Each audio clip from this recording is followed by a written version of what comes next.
Hey, this is Michael James Ott, and this is the Pro and Con Show. And I have a thing come up here on the computer. Just a moment, get rid of that. Sorry, folks. So this is actually for a period of time, February 4th through the 19th. And so I spent a few days with my mom. I'll talk about that later in the show. But what I do want to talk about to start the show, because it's been a few days, I want to make sure I mention this on a fairly regular basis, is the opportunity to be a better citizen and to tell each other that we're going to be better citizens. And where do you do that? Well, you go to the Independence Day event. Well, what is that? It's really easy. No matter where you are, on July 4th, 2020, wherever you are on July 4th, 2020, head to the streets, 1 p.m. Eastern, noon Central, 11 a.m. Mountain, and 10 a.m. Pacific. Head to the streets and talk to your neighbors, whoever you run into there, in a peaceful, receptive way here, and tell them, look, there's a lot going on in this country. There's a lot of hate and discontent and animosity. Caused in large part by the two political parties that we have. We've got to step back from that, and I am here today on July 4th to do that. I'm here today to tell you that I intend to be a better citizen, that I intend to work with people around me to understand the issues and step back from all the hate and the rhetoric. And again, that's the Independence Day event on July the 4th. So 10 a.m. Pacific time, 11 a.m. Mountain time, 12 noon Central time, and 1 p.m. Eastern. So be there or be square. I'll be there. That's what I'll be doing. Now, I mentioned that I spent a few days with my mom. She's in a new old house for her. So this is the house that I spoke about before. We did some renovation on that house. And unfortunately, one of the things that we kind of knew going in is that the house had some issues with mice that you could tell, and the previous owner told us that there's a fairly robust issue with a mice infestation.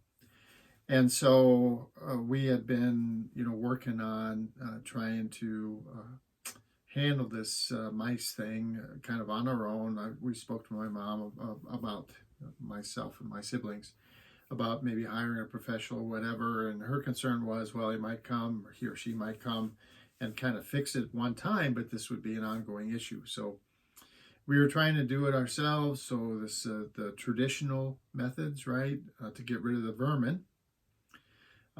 So there was these poison baits that we were trying to use, and mothballs apparently, if you place them, the mice don't like it, so they will avoid those areas where the mothballs and so on. And so we were trying to do this. And I'd never, I guess I was told that when we were young, the house that we were in also had some mice in it. And this was kind of a regular thing that my parents struggled with, is trying to rid the house of mice, which they did on and off with various degrees of success. So in my mother's current house, I spent a few days doing some of the not a few days, so like one and a half days doing some of the traditional things, so going into areas that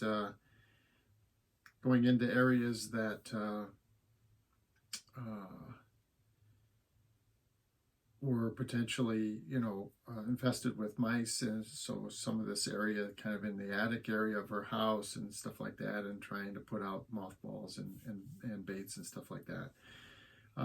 But the other thing is we had this new conversation, especially my sister, who lives down in Texas. We were on the phone with her, and we were talking about this, and someone brought up the idea of using these repellers, so ultrasonic repellers.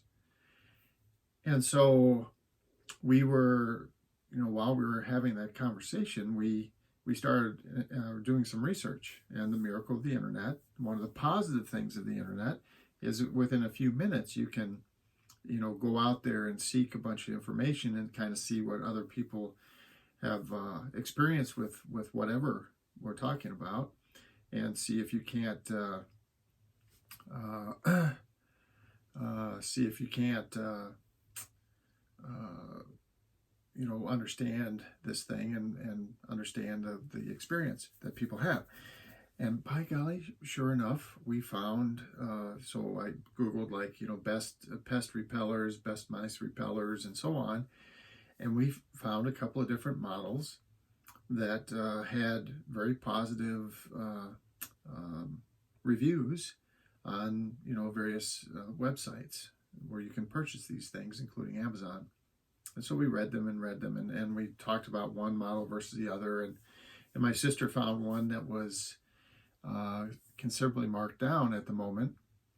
So we decided to buy two of those, even though one of them supposedly had enough coverage area that the markdown was significant. And we were able to buy two of these things for just $60, which, depending on, your income and stuff like that, that may or may not be a lot of money, but we felt like that wasn't that much money, even for my mother, who is, on a fixed income, Social Security, and so on. So my sister ordered these things and had them delivered with quick delivery. And on Tuesday, yesterday, we got them, and we put them in the house, spaced them out appropriately, based on what seemed like the best way, assuming there was some kind of uniform pattern of output from these things. We kind of tried to space them so that we were hoping that they would have maximum effect. And so the good news is that this new methodology, this new technology, really seems to be working. So I had experienced, sitting in my mother's living room, you could hear like a mouse up in the ceiling and they were gnawing or something. You could hear this noise. It was kind of disturbing, actually. And then the bedroom I was sleeping in, even the first night, I got there fairly late, the first night I was there, and I was sleeping, and it woke me out of my sleep at like 2 a.m. There was something in the wall or whatever, making a fair amount of noise, and again, was kind of disturbing, frightening even to have this kind of stuff going on, near you.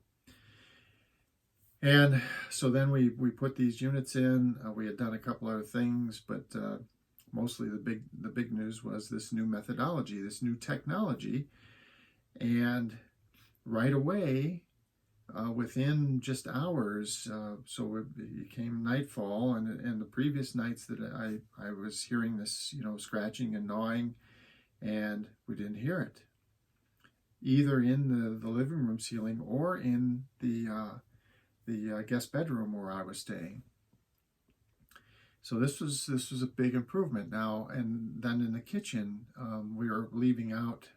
She was leaving out some bait poison, actually on one of the countertops in the kitchen, and these mice were routinely eating that and leaving droppings behind on that countertop over the last month or two. And that's how serious the infestation is. These mice are probably dying, but there's mice replacing them continuously.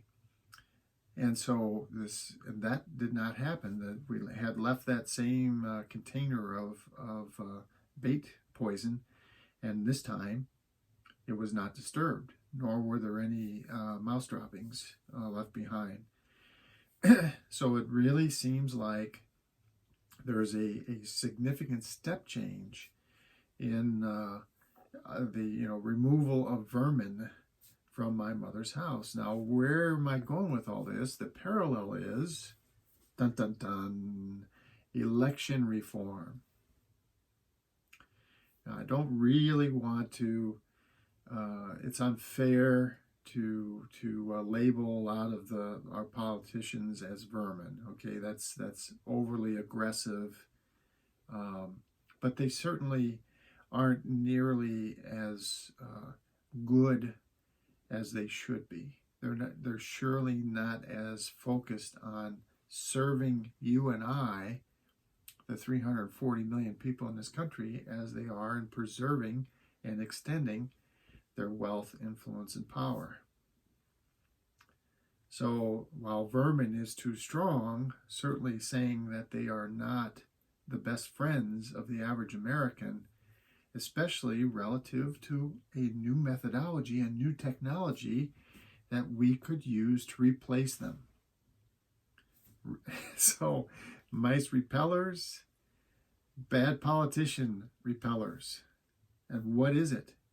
It's the Citizen Statesman Initiative, the 28th Amendment to the Constitution.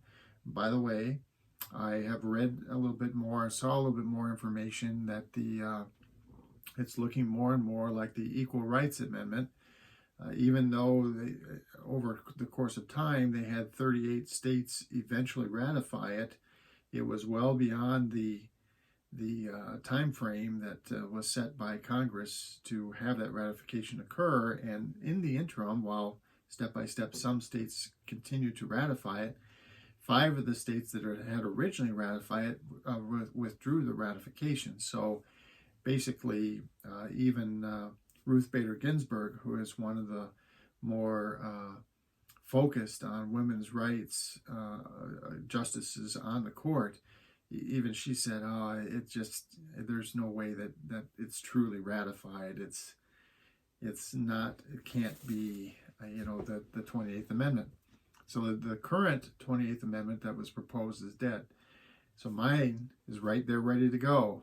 And it's going to be way better. It's going to fix not only all the issues that we have with the less than stellar performance of our politicians, but it will fix the issues that women have with appropriate representation and equal standing before the law and society. Okay, so I'm sure that once we have way better people in that construct of the government than we have now, once we have people that are really trying to serve us as opposed to trying to serve themselves and grow their wealth, influence, and power, many of the other issues that we will be addressing, climate change, environmental impact things, we'll be addressing properly issues like abortion and gun rights and rights of minorities and people of color and and women, the man versus woman inequalities that exist and have been very, very slowly improving over the course of time. I guarantee you they would improve much, much faster. So we'll probably talk about the 28th Amendment, proposed 28th Amendment that I've written up again, fairly soon. You can go back and look at previous postings or previous shows that I've put on and see what that really is and why it's such a great idea. And it's up to you. The major miracle here is that we can do this. You and I got this. We can fix this. 340 million people can do this. We just have to do it. So today is actually Wednesday, February 19th. And so for the period February 14th to the 19th, because I had some issues there trying to do this show when I was with my mom, this has been the Pro and Con Show. And I'm your host, Michael James Ott. And I look forward to doing the next show, probably tomorrow. And until then, I bid you adieu. No, I say bye for now.